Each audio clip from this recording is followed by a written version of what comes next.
গত বুধবার গভীর রাতে আক্রান্ত হয়েছেন বলিউড তারকা সাইফ আলী খান। মুম্বাইয়ের পশ্চিম বান্দার নিজের বাসায় এক বা একাধিক দুর্বৃত্ত হামলা চালিয়েছেন সাইফের উপর। ছুরি দিয়ে ক্ষতবিক্ষত করা হয়েছে তার শরীরে।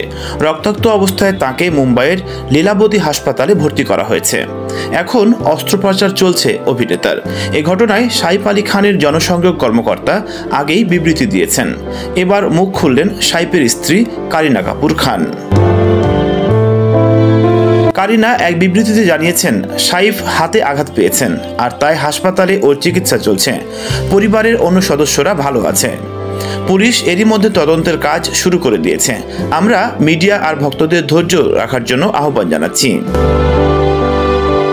অনুগ্রহ করে এ নিয়ে কেউ কোনো গুজব ছড়াবেন না।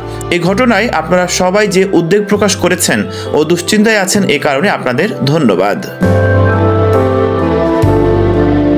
ভারতীয় গণমাধ্যম হিন্দুস্তান টাইমস জানিয়েছে, গতকাল রাতে এক অনুষ্ঠানে হাজির ছিলেন কারিনা। তার বোন কারিশমা কাপুর, অভিনেত্রী সোনম কাপুর, রিয়া কাপুর সহ অন্য বন্ধুদের সঙ্গে একটি আয়োজনে উপস্থিত ছিলেন।